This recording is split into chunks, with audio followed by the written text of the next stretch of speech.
Short conversation with Svaru Overa. Around 2019. All of our ships have this ability to camouflage themselves. I know that few will believe what I'm about to say, but it doesn't matter. Many flying aircraft are not aircraft. They are ships projecting themselves as aircraft, as camouflage, transponder and all.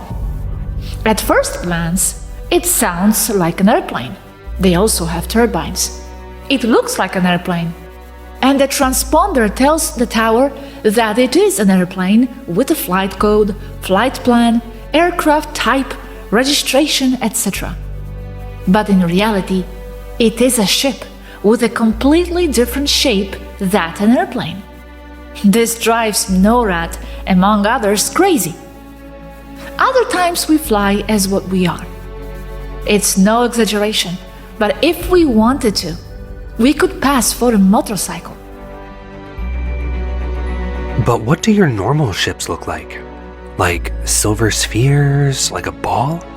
Or like spheres of light, or what? We're talking about ships without this cloaking technology. Turned off and parked? Flying.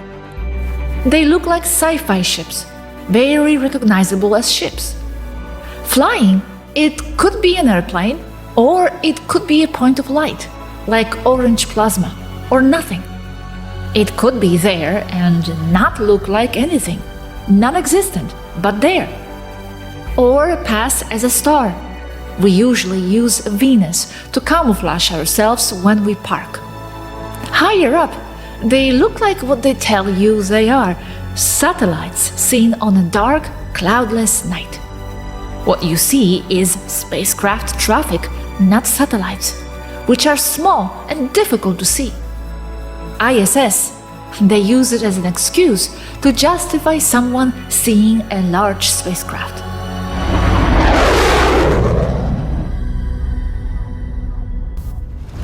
Another chat with Athena Svaru, around 2023.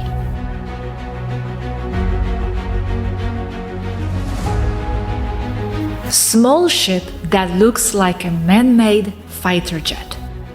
They communicate with control towers and can even refuel. That's nothing new. They've been moving around like that for decades. It emulates an F-16, looks like one, runs on JP-7, but it's not an F-16. It operates on a dual jet system with a rotating plasma turbine, a zero-point reactor, and aviation gas. It also has shields with countermeasures and inertia cancelers. The hangar here is full of toys like this.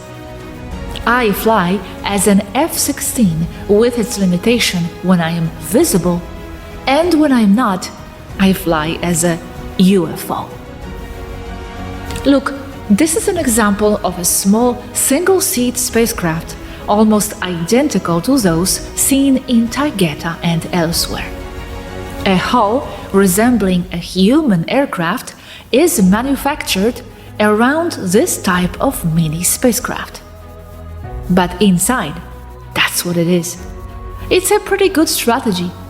It's a mini single-seat spacecraft disguised as an F-16 or whatever you want. But it's not an F-16. But it looks like an F-16. And on the ground among F-16s, you wouldn't see any difference unless you opened the service doors to the engines. I don't think anyone has told you or clarified this before. The use or mere existence of airplanes and other human machines here as a method of our presence and observation on Earth. There are even cars here, all in the hangars. The most common type of aircraft here are F-18s. Some machines are real, but all of these aircraft are copies that look like aircraft. but are actually ships disguised as aircraft. There are some real aircraft here, but of course they don't fly from here. Some others are old and are like collector's items. The F-18 is the workhorse here in terms of replicated or disguised aircraft. The F-16 has a small zero-point reactor behind the seat instead of a fuel cell and avionics. Proplan, nutrition de pointe développée par nos vétérinaires. Découvrez ce que la nutrition peut faire. But what does it take to qualify to pilot one of those ships? The spacecraft, no problem. The AI helps you. And basically they are all the same. That's not a problem, because if I have to fly an F-18, I can fly it. The problem is behaving like an F-18 once I am in flight, and moving the F-18 avionics according to that behavior. In other words, these small ships have two flight modes: Taygeta spacecraft and exactly like the aircraft they want to emulate or copy. Another problem is that since there are only 33 people here, many of these devices are just stored away, and it would take time to return them to flight status. While the ships in themselves don't need much preparation, or their ship parts, the jet parts do, because the engines are dual, zero-point plasma jet and also an F-16, F-15, PW F-100 engine that breathes air and burns jet fuel. That does need maintenance and preparation. I also saw in the hangar that some stored aircraft do not have their orange FOD covers on, and I told the hash that this is not right, that something could get in there. The hangar where these aircraft are stored is like the inside of an aircraft carrier below deck, with toolboxes and cranes and chairs and auxiliary generators and everything else, and even a cat could get in there. And what materials are those ships made out of? There are several types, because some are real man-made aircraft with zero-point engines replacing the originals. That is the case with some of the older models. Others are made of polymorphic material, like any other ship. The Toleka has two hangars, the large one above, which is the main one, and a smaller service hangar below, where it docks with the Saska ship and supplies are lowered with freight elevators. Most of the ships are in the lower service hangar. In the large hangar above are the Taygeta fighter ships, the Suzis and the Scimitars. But there are also planes there. Basically, it looks like the hangar inside an aircraft carrier. Planes are chained to the floor at special anchor points below, almost touching each other, and with their wings folded when possible. But very few people go there. That's what it looks like. Note the position of the planes, one forward and the other one backward. Even the F-16s are here, except for the one I use. The ceiling is a little higher, that's all. And it's white, not gray. And the lighting, what's it like? The lighting comes from long wall-to-wall lamps and is solar-powered, meaning that if you want that intensity indoors, it looks like daytime.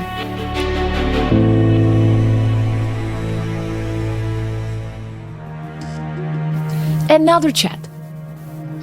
Athena, you said some machines are real, but all those planes are copies that look like planes, but are actually ships disguised as planes. What is exactly the disguise? Do you mean that inside they have ET technology but from the outside they look human? Or are you referring to some magical technology that makes your ships look like human ones in perception only? There are two systems among many. One is flying a Taigeta fighter ship, such as a scimitar or a Suzy, which then uses IFF technology and air identification systems to pass for a human airplane without actually being one. That is one system. The other system is a mini Taigeta ship that is made in the shape of a human airplane and also has the same IFF identification systems as a larger scimitar or Suzy ship. It depends on what you want to do. In my opinion, although it may be more dangerous, I think it is more practical and safer to fly an F-16 that looks like an F-16 and can even refuel from a KC-135. Or I can even request a runway at an airport and walk out of there without arousing any suspicion. You cannot do that with a Suzy or a scimitar. And thank you for asking, because it's important to clarify these points. But you should know that even if it's an F-16 or an F-18, if you encounter problems, you can simply go into hyperspace and get out of there like a UFO, like a rabbit running away, and see if they catch me. So not in the sense of being a magical disguise for the eye, as in that the ET ship is there in all its glory, but it disguises itself from our view, not just as IFF, to be a commercial jet or something. That's incredible because it greatly expands the search for UFOs. At this point, we no longer know what any aircraft we see above that looks normal is. We also have that, yes. The system is part of the spacecraft hunting tactics of various races. For example, it flies in static hyperspace mode, or in this case, with frequency-controlled electromagnetic invisibility, where, while invisible, it can project the ship or more ships like yours next to it as distractions against the enemy. But you can actually project a larger fighter ship like a Suzy and pretend to be a duckling in flight. But sometimes they leave magnetic signals because of the great power they carry. And another advantage of an F-16 or F-18 or F-whatever aircraft is this. The cabal already knows about or already has anomaly detection systems that can reveal the presence of an extraterrestrial fighter craft. They will not detect the craft itself, but they will detect the trail it leaves behind, the disturbance in the atmosphere. But they cannot detect ships like these that look like human aircraft, even if they tried, because they also fly in normal jet mode, that is low. I am flying an F-16 burning jet fuel with its original Pratt & Whitney F-100 engine. So it's just an aircraft that blends in with the other aircraft, and that's it. They don't detect me because there is nothing unusual there. And in World War II, did you use the same tricks with ships as the airplanes of that era? Yes, this is not new. It has been used for decades. Nothing I am telling you is new. In fact, Salvador Freixedo mentions it in one of his books, which I am about to purchase in print. It is in Viera, and our next ship going there will bring it here, and I can copy paragraphs for you. So, if this technology exists, why do so many races allow themselves to be seen with their ships and everything all over the sky? Why not do what you say? Or does that mean they want to be seen? because either they are not interested, or they do not adopt it, or they want to be seen.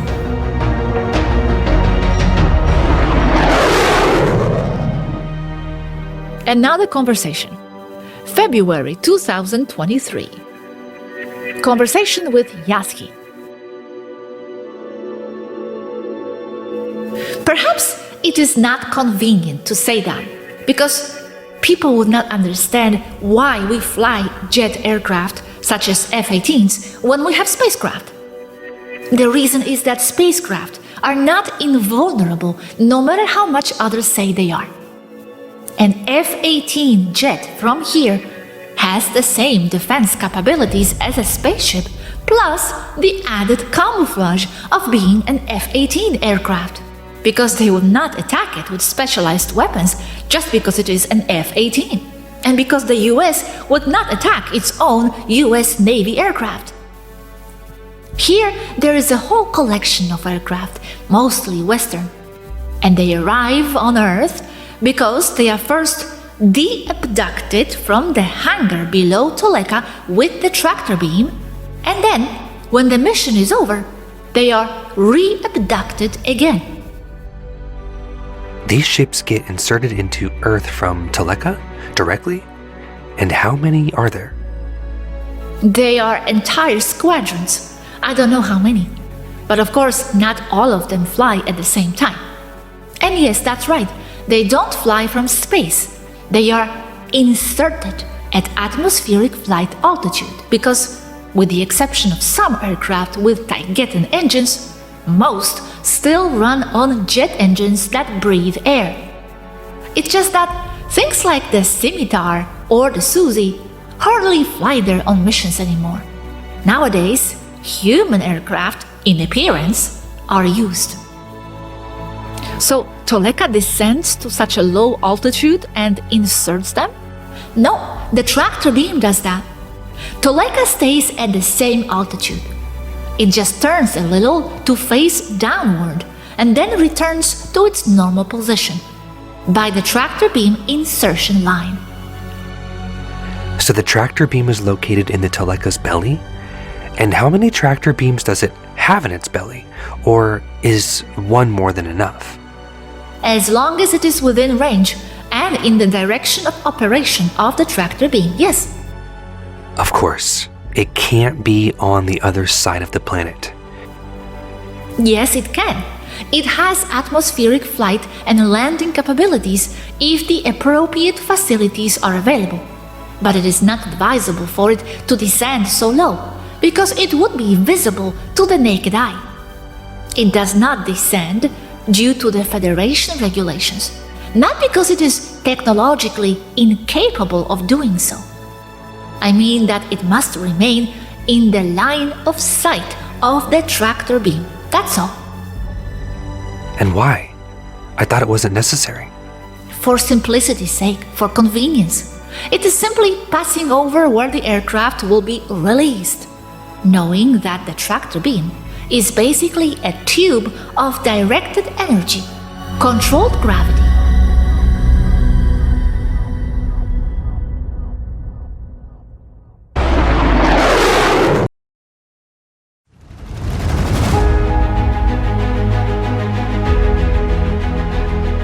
Conversation with Anneka of Temmer with ex-contactees. A couple of years ago, they stopped a needle-nosed ship carrying humans. It was for trafficking and cargo in general. Since regressives can't leave by ship, they use portals. Their needle-nosed ship only transported the cargo to the portal without passing through it. These ships travel underwater like submarines.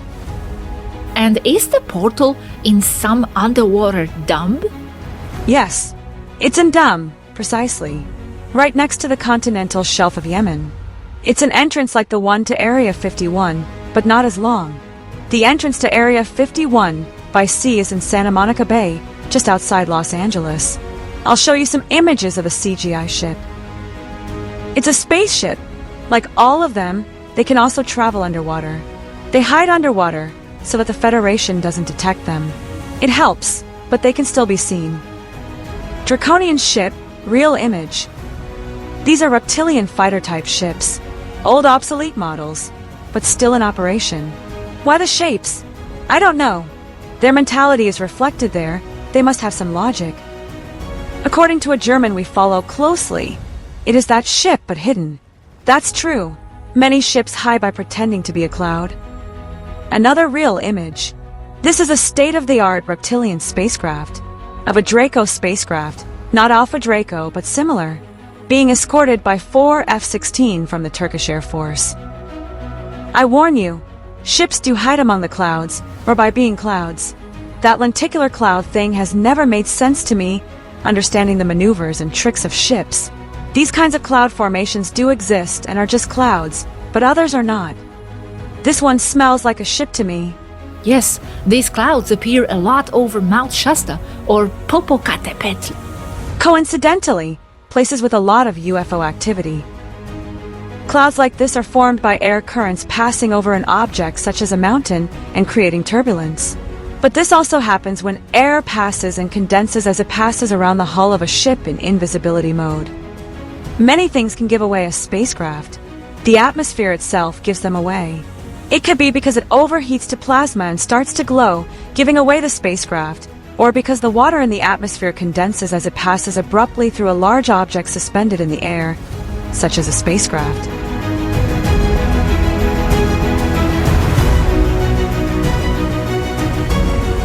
Another chat with Aneka of Temel. Most of the tiny dots of light visible high in the sky are spacecraft, not satellites. They are Federation spacecraft in operation. People are told that they are satellites so that they do not believe in extraterrestrials, but there are accounts that they have been seen in the same way for hundreds, if not thousands of years, long before NASA existed. It is true that some are satellites, but they are usually too small to be seen, even when reflecting sunlight. Orange light in the sky is consistent with the glow of the atmosphere, which is superheated by contact with a magnetic field produced by the engines, so it could be a non-human spacecraft or drone. The fact is that magnetic engines heat the atmosphere until it becomes plasma, producing a glow that betrays the presence of a spacecraft, even if it is in invisible stealth mode. In fact, what they say is a plasma spacecraft, as many call it, is not so. They are not seeing the spacecraft, they are seeing its exhaust pipe. And what would be the reason for disappearing at times, turning off the engine? Yes, they also maneuver to get rid of the plasma that follows them and gives them away, but more often they use it to be seen because they leave messages that way, only making themselves present. Many more timid races, many times leaving messages in the light formations that often indicate constellations. For example, the ships that were over Phoenix, Arizona, in March 1997, that large boomerang was actually a formation of small ships, and the formation indicated the planets of the solar system and their origin Orion, which is a race belonging to the Federation and is the Etorthan race. Thousands of people saw it that night, and then the Air Force said they were A-10 planes firing flares. To date, no one believes them.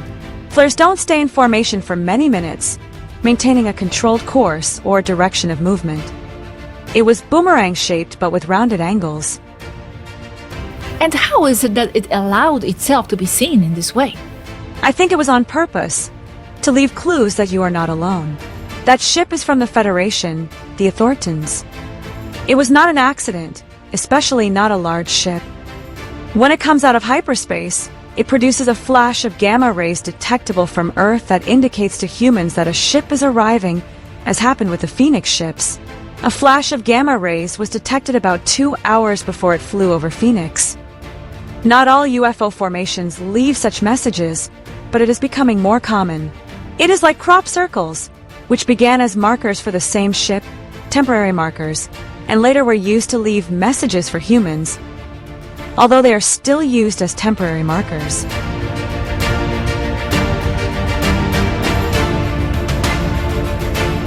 If today's subject was of interest to you, please visit our 2 playlists. Interstellar Life series playlist, of which this video is part, where we go into many similar topics, detailed description of Toleka, Taigetan fighter ships, flying discs, extraterrestrial engineering, manufacturing and materials, starship life anecdotes, missions, and more.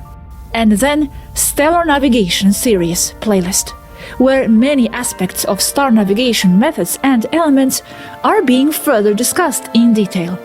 Stellar mapping, detailed description of tractor beams and engine technology, free energy reactors, hyperspace flight mode, time travel, spacecraft takeoff procedures, anti-gravity, and much more. Enjoy!